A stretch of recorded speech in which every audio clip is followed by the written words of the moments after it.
ৰেলৰ পৰা নিৰুদ্দেশ ঢিঙৰ শ্ৰমিক যাত্ৰীবাহী ৰেলৰ পৰা নিৰুদ্দেশ ঢিঙৰ এজন শ্ৰমিকজনৰ নাম চাহেদ আলী ঘৰ ঢিঙৰ বৰবেল কছাৰীবাৰী অতি দৰিদ্ৰ শ্ৰমিকজন কৰ্মসূত্ৰে আছিল ডিমাপুৰত যোৱা 25 ফেব্ৰুৱাৰী তাৰিখে ডিমাপুৰ ৰেল ষ্টেচনৰ পৰা নিশা গুৱাহাটী ইণ্টাৰচিটি এক্সপ্ৰেছেৰে চাপৰমুখলৈ আহি আছিল কিন্তু চাহেদ আলী নামৰ শ্ৰমিকজনে পিছদিনা নিজ গৃহত আহি উপস্থিত নোহোৱাত পৰিয়ালৰ মাজত এক হাহাকাৰ পৰিস্থিতিৰ সৃষ্টি হয়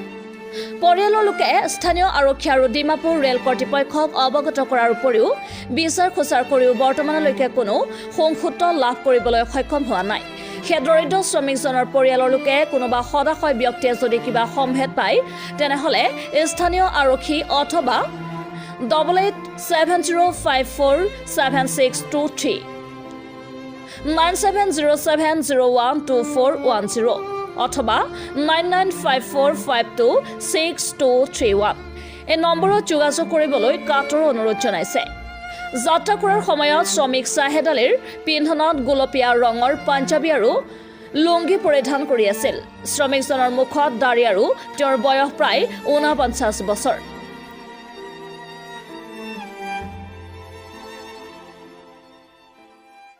তেখেতৰ নামটো কি আছিল চাহেদ আলী আছিল চাহেদ আলী তো ক'ত আছিল মানুহজন ডিমাপুৰ ডাব পাৰ্কিং এটা এলেকা হয় তাত কি কৰিছিল ৰাজমিস্ত্ৰী কাম কৰিছিলে তাৰপিছত কি হৈছিল তোৰ লগত তাৰ লগত তাৰমানে তেখেতে তাত কাম পোৱা নাই তাৰপিছত উভতি আহিব লগা হৈছিলে 25 তাৰিখ ফেব্ৰুৱাৰী তাৰিখে নিশা 11:30 মান গুৱাহাটী ইণ্টাৰচিটি এক্সপ্ৰেছ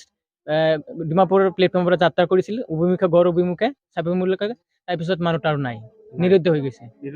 আপোনালোকে যোগাযোগ কৰিব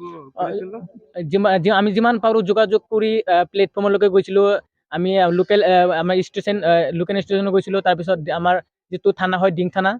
গৈছিলোঁ তাৰপিছত তাৰ কোনো লোৱা নাই কৈছে তোমালোকে RBI যোগাযোগ কৰা ৰেলৱে ডিপাৰ্টমেণ্টৰ লগত তাৰপিছত গৈছিলোঁ আমি জাগিৰোড গৈছোঁ চাবিমুখ গৈছোঁ গুৱাহাটী গৈছোঁ আৰু ডিমাপুৰতো কমপ্লেইন দিয়া হৈছে ভোটাৰ ID আধাৰ কাৰ্ড পুৰা ডিটেইলছ তাত ৰাখি দিছোঁ আজি কিমান দিন হৈছে আজি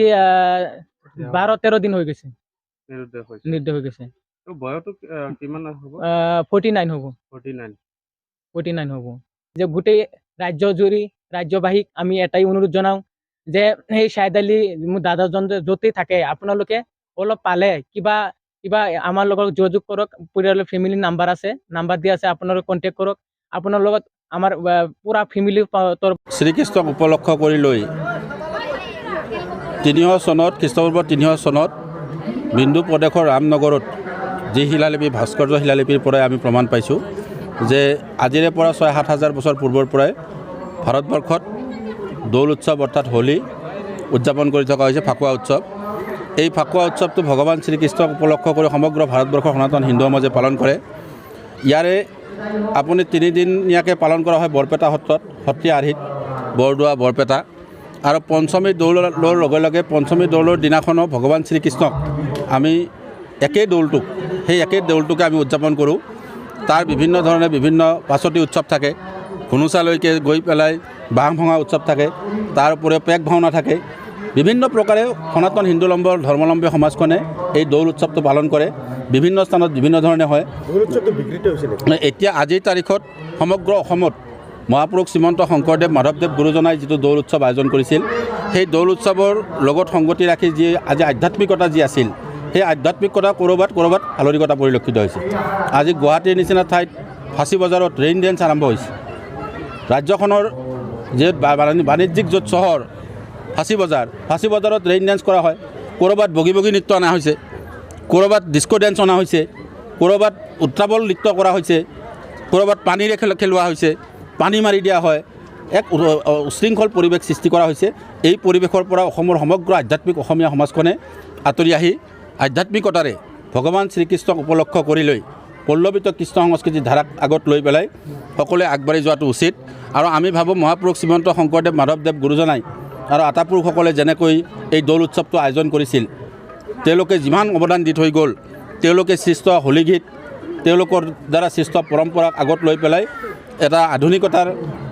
আমাক লাগিব আধুনিকতাৰ মাজেৰে সেই ঐতিহাসিক পৰম্পৰাও যাতে জীয়াই ৰাখে তাৰ বাবে সমগ্ৰ অসমীয়া সমাজখনলৈ আহ্বান জনাইছোঁ আৰু বিশেষকৈ আজি 1 নং 2 নং পালেংবাৰীৰ এই ঐতিহাসিক শতবৰ্ষ গৰকা সতেশ্বৰ নামঘৰ প্ৰাংগণত যি ঐতিহাসিক দৌল উৎসৱ উদযাপন কৰা হৈছে এই উৎসৱ উদযাপনত আমি এটা ব্যতিক্ৰম দেখিবলৈ পাইছোঁ কাৰণ ইয়াত সম্পূৰ্ণ বাঁহ বেতেৰে তেখেতসকলে গেট বনাইছে তেখেতসকলে মঞ্চখন সজাইছে তেখেতসকলে গুৰু আসন এখন সজাইছে যিখন গুৰু আসন আজি অসমত ক'তো নাপায় আপুনি ইমান ধুনীয়াকৈ তেখেতসকলে গুৰু আসনখন সজাইছে বাঁহেৰে গতিকে মই এই বৃহৎ অঞ্চলৰ আধ্যাত্মিক ৰাইজ ভকত বৈষ্ণৱ আই মাতৃসকললৈ সেৱা জ্ঞাপন কৰিছোঁ আপোনালোক কুশলে থাকক আপোনালোকৰ সদায় ভাল হওক আৰু ভগৱান শ্ৰীকৃষ্ণৰ এই দৌল উৎসৱে সকলোৰে মনত আনন্দ কৰি আনক মৰিয়াবাৰীত মানৱতাৰ নিদৰ্শন দাঙি ধৰিলে এদল সাংবাদিকে কিছুদিন পূৰ্বে পশ্চিম মৰিয়াবাৰীৰ এটি কণমানিক লাহৰীঘাটৰ এজন ব্যক্তিৰ এখন যাত্ৰীবাহী বাহনে খুন্দিয়াই গুৰুতৰভাৱে আহত কৰিছিল 7 বছৰীয়া শিশুটিক মৰিগাঁৱৰ লগতে গুৱাহাটীৰ এখন ব্যক্তিগত চিকিৎসালয়ত চিকিৎসা প্ৰদান কৰি সাঁচি থোৱা সকলো ধন সম্পত্তি শেষ কৰে পিতৃ মাতৃয়ে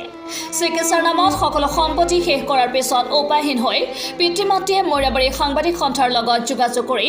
বাতৰিৰ জৰিয়তে সকলো ৰাজ্যলৈ কাটৰ আহ্বান জনোৱা পৰিলক্ষিত হৈছিল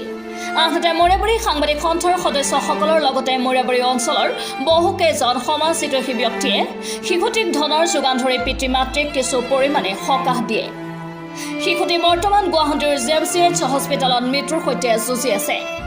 যদি কোনো সদাশয় ব্যক্তিয়ে শিশুটিক অলপমান সহায় কৰিব বিচাৰে তেনেহ'লে পিতৃ জহিৰুল ইছলামৰ নামত থকা একাউণ্ট নম্বৰ